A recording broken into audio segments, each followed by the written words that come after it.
Dolls, we're back. The live just froze up on me, so let me go ahead and share this back with Brian so that we can get right back into this interview and get it started. Ladies and gentlemen, please forgive me.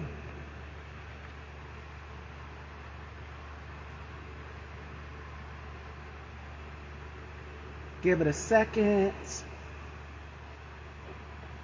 Hi, Fraternal. Hey, everybody. If you're just coming in, we are trying to get this right. Can you guys hear me? Can y'all see me?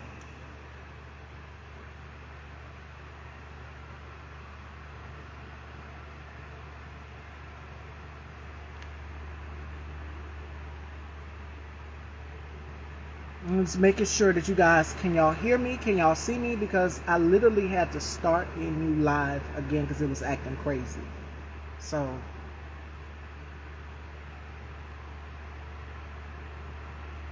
type one if you can, type one if you can't. Do I need to start another live or come back? Let me share again so that we can get Brian in here because my live just froze on me and I had to start all over. So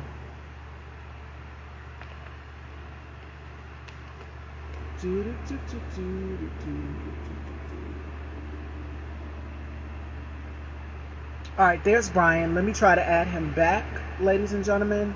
I apologize.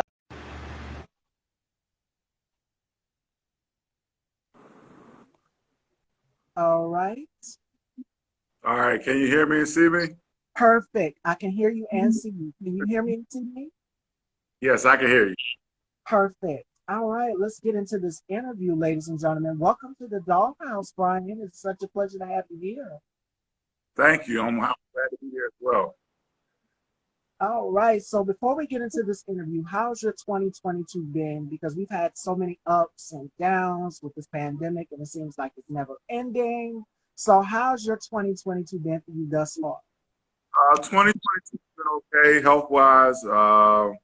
Just trying to stay away from the COVID and just trying to stay my well being good, and the work has been coming more steady as we move into the summertime. Before that, it's a little bit of the pandemic layover for getting some work, but it's starting to even out a little bit more now. So, yeah, my 2022 is doing okay. Okay, okay. Um, I'm reading the comments. Alan Yankee, my fraternal says, "Wow, he looks like Exhibit." Do you get that a lot? I'll take that as a compliment. Okay, okay. So let's start from the beginning. How did you get your start into acting? Because you're not only an actor, but you produce music as well too. So tell us, how did you get your start into the business? Yeah, so I began acting in high school. How that started was basically while I was in, uh, they would ask you to read and portray the characters. What I would do is get into the characters a little bit, supposed to, and to read aloud times and from developed a little bit of the acting bug.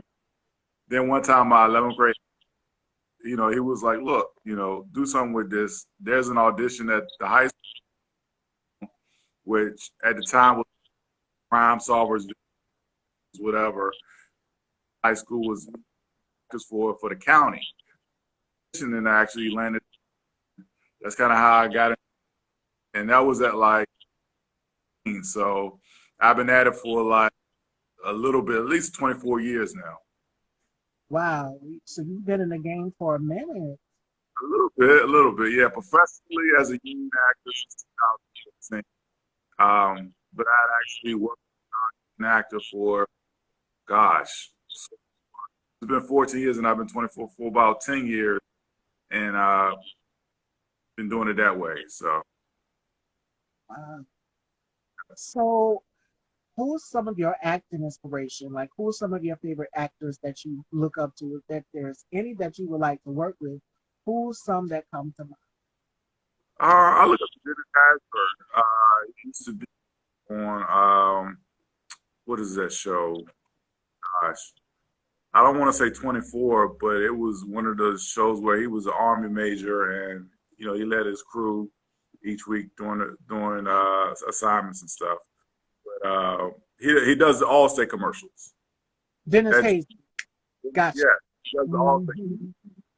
Uh, he reminds me of something that I could possibly do. I look up to him. I look up to Terrence Howard. He plays a little bit of a stick character, but he's a very intelligent dude. Very intelligent dude. He's a mathematician. He kind of plays of, hey man, this man, come on man. But he actually is a very Oscar nominated and all the SAG awards and stuff, especially on Empire. So it's kind of one of those things where he's been at it for a while. I think he knows what he's doing, and I would like to have a career as good as his. Okay. So let's go through your acting credits here. You've got a few. Loving Miss Virginia, Two-Lane Blacktop. So tell us, what's that process like for you getting into character? And if you, out of the roles that I've just named, which character resonates with you the most? Because I know for actors out here, there's so many that have a special quality and a soul connection to the character. So which one resonates to you the most? Well, Miss Virginia was actually a film that I shot back 18, 19. That was shot in DC, and that character was more of a walk-on day player, one-line type of situation. But it gave me an opportunity to work across Azua Duba, who is the person who plays Crazy Eyes in Orange is the New Black. Yeah, you know what I'm talking about, yeah. So I got an opportunity to her, and it was a great moment.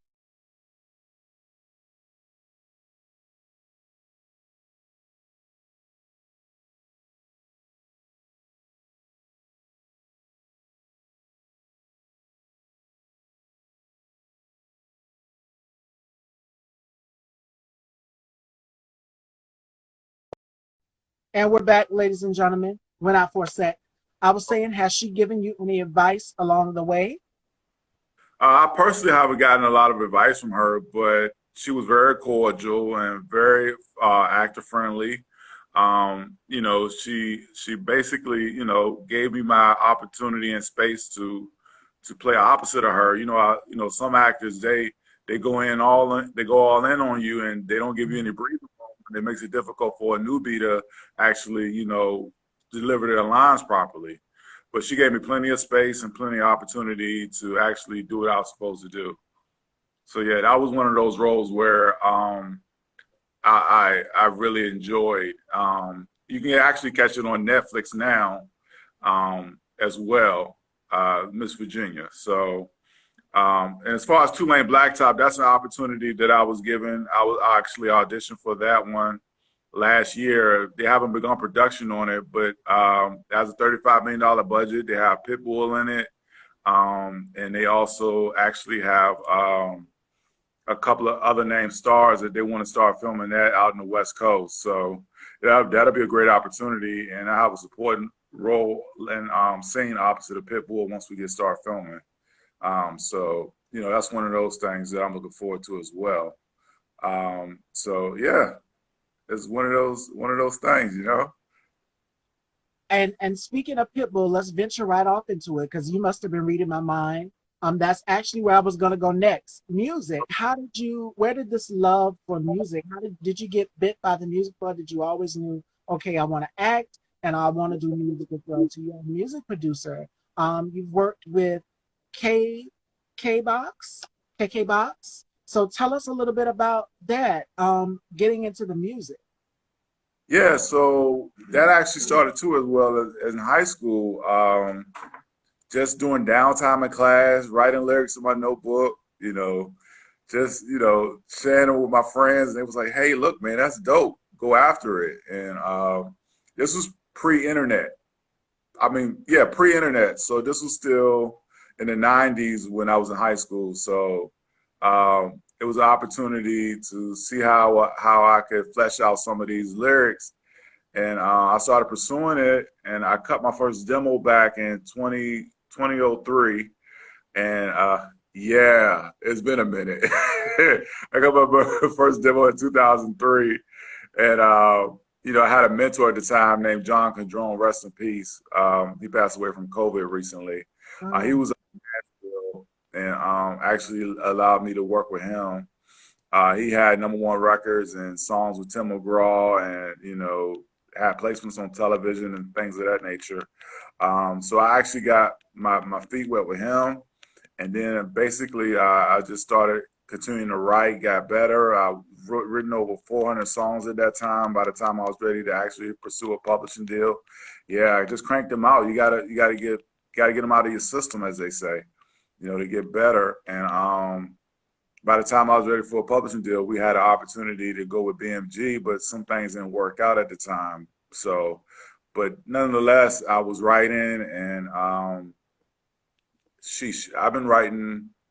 I cut my first demo in 2003, so it's been 19 years with actually being in the studios and stuff like that. So I did get a placement on Young Jeezy's mixtape back in 2010. He released a song called Jizzle with Lil Jon, and we had to work some things out in court, but it worked out, and I got my first credit. That blessing, you put it out there. This is something that you wanted to do or something that you've been doing since you said high school, and now it's coming to fruition full circle. When you're in the room or in the studio with these artists as a producer, what's running through your mind? Because I remember, shout out to Candy Burris, she said she's written for Donna Summer. And she says sometimes writing for artists like a Donna Summer or a Whitney Houston or whoever, just to name a few, it can be literally nerve-wracking. So for when you're in the studio with these artists that you've mentioned, Lil Jon, so many others, what's running through your mind, the process for producing that music? Making them feel comfortable. Not get into the studio with those guys, but I sent it over via email. That was when everybody was sending flyers to the email. But nonetheless, when you're dealing with an artist that wants to cut a record, whether they're local, whether they're indie, whether you flew in to go work with them or whatever, you want to make them feel comfortable. You want to make them feel comfortable. You want to say, hey, what's going on with you? You know what I mean? Try to get some insight into how they feel. And then you want to deliver quality. That's most important. You want to deliver quality work. You don't want to half-shot it. You want to be able to stack your vocals, make sure the EQs are right, make sure she's being heard on the mic, or him, make sure they're being heard on the mic, make sure that your production is quality. Make sure, you have your actual chords together, things of that nature. So it's about delivering quality. And so that's kind of how it works out when you're in the studio with some of these artists. You want to deliver quality, so therefore they can come back to you and work with you again. Are there any artists that you would like to collaborate with that you haven't collaborated with in the future? Yeah, sure. I would love to work with Summer Walker. Her latest record on the radio right now is a banger, So Summer Walker, Candy actually is a friend of my manager, so working with her, I had an opportunity at one point, but the record didn't make the album. It was a gospel record at the time when she released her gospel album. But working with her would be a blessing. And it's just any opportunity I can get to work with quality artists. It doesn't have to be anybody specific. Just the opportunity to get into the studio with somebody that really wants to crank out a quality record. Yeah. Now, you're behind the scenes producing the music for artists. Let's get to the acting aspect of it. Could you see yourself producing and directing films? Because a lot of actors, we've already known, Regina King, Denzel Washington, of course, Will Smith, they've all been in front of the camera since our high school years and such. But now you're starting to see them get behind the lens. Could you see yourself getting behind the lens as well also? Yeah, I've actually directed a proof of concept pilot that I had. Yeah, gotta try to get your stuff out there. I had a proof of concept pilot called Open Air that I had shot here in Richmond, Virginia area, and We shot it. I had equipment and all that things, and I produced it, directed it, and also came up with the concept and had a little co-star role in it as well as one of the recurring characters. So that was my getting my feet wet into directing. It was good. It was a good opportunity, great opportunity. That's in the vault to try to share with networks and studios. And right now, I'm linked up with the Glover Zone DL Pictures Company as a producer and executive. We're actually lined up with some investors right now who want to give first, put their money down first to try to get us funding for the rest of the projects. So that's the opportunity I'm blessed to have, and actually try to get some projects, as far as movies and TV shows out there. And so we've been doing that. I've been linked up with them for a few years now, and we actually have a streaming network out right now called the Glover Zone TV, which is on Roku and all their connected networks, such as Apple TV and things like that. So, hey, we're cracking at it, and we're trying to do our best and get it out there to the world.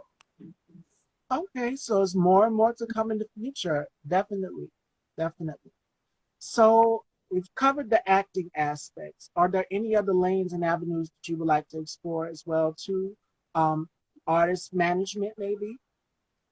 Well, we do have a clientele base at Glover Zone. So what we do, I'm director of creative acquisitions over there. So what I do is look for talent to come over to our company and we can actually put them into the projects that we have lined up. So we'll have a cast and crew ready to actually, once we package the product, to show to the networks, and that's the opportunity for the actors or whether even crew members, grips, ADs, directors, and people who work below line as well to get in front of these networks and studios. Okay, okay. So we're going to get into our games with Brian here, Fashion Dolls. The first one is called the Rapid Five. And Brian has to tell us 5 things that he can't live without. It can be in life in general, like your passions, your goals. It can be your favorite food.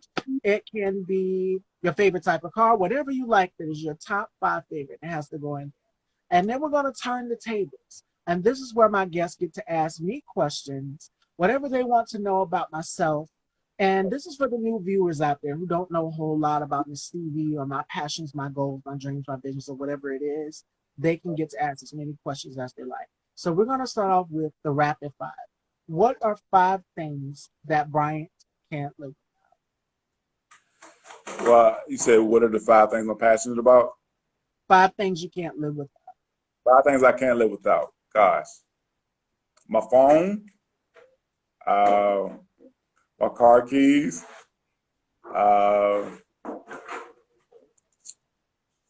gosh, a good book,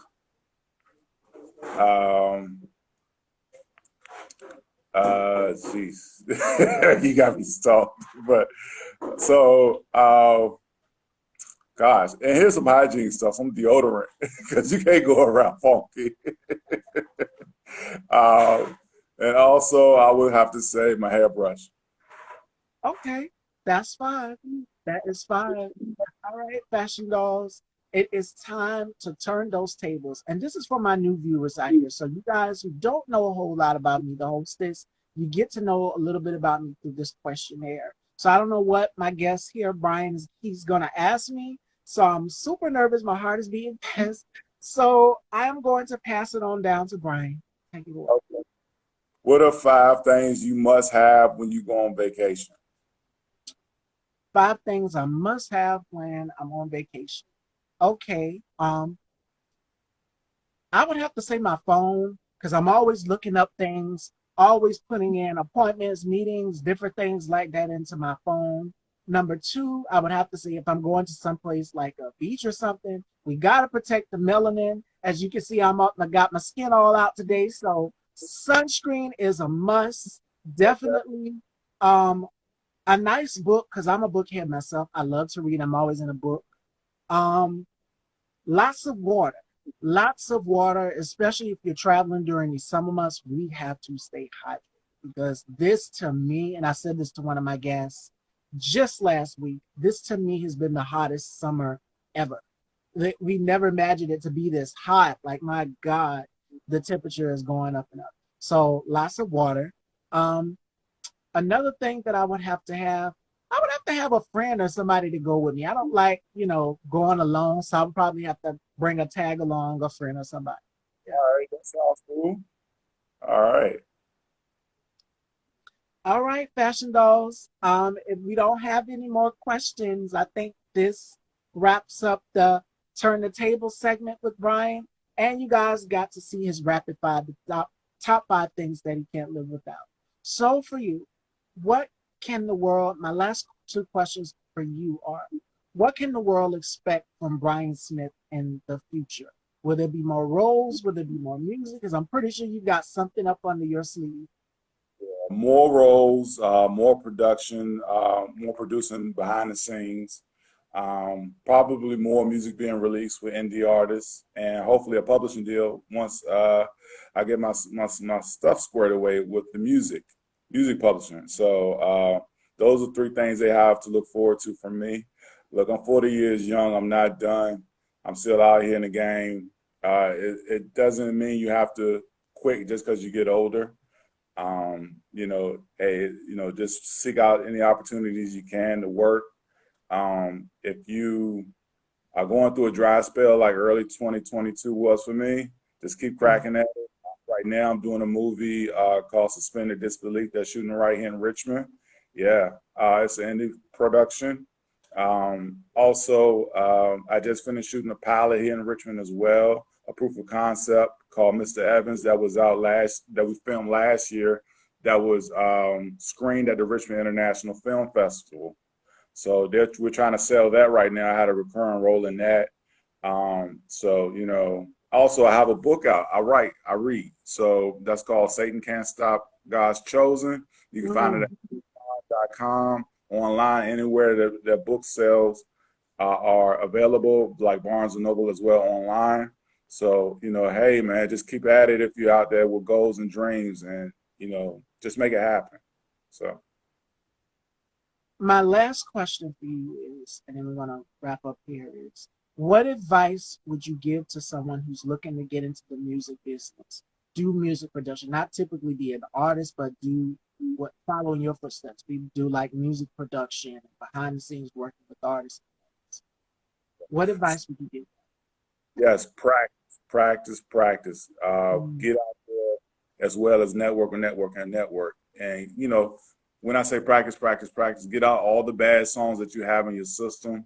Keep Yes. practicing at it. It's going to take you maybe 300-400 beats before you actually get pretty good at it. It may take you 400 lyrics before you actually get good at structuring a song. So do that. Don't forget the network. It may take you leaving your city. If you live in a small town, go to some place like Atlanta, New York, or LA, or Nashville, where there's more music being heard, played, and recorded at. So that's another thing you might have to do. Don't be afraid to do that. So that's my advice. Let everyone know where they can follow you at and check out these projects that you have coming up. Sure. So you can follow me on Facebook.com/WannaLead. It's spelled WANNALEAD. That's my acting page. Facebook.com/804music, just like it sounds and supposed to spell. You can also find me on Twitter at bsmith326. You can find me on Instagram at brianelliottsmith. So that's where they can find me. And what was the last part? Oh, well, the projects where they can find my work. Like I said, Amazon.com for the book. The movie Miss Virginia can be found on Netflix. And Suspended Disbelief, we're starting to film pre-production right now. So that'll be coming out soon. And that'll be on Amazon Prime when it's ready. I also have a little bit of an investor role in a movie called Pressure the Film, which is on Tubi TV as well. So that was shot by Chanel Red. She's a songwriter as well as a director. So that's already out on Tubi television. So yeah. All right, fashion dolls. There you have it, ladies and gentlemen. Brian Smith. It was such a pleasure having you here in the dollhouse, and I definitely would love to have you back again in the future. Sounds good, Stevie. I appreciate you inviting me on. You are so welcome. Tomorrow, ladies and gentlemen, joining us, we have Brandon Brooks. Friday, we have Rashawn Smith. Thank you guys so much for tuning into our interview with Brian Smith. It was such a pleasure having you here. I'd love to have you on again soon. Thanks, everybody. Take care, everyone.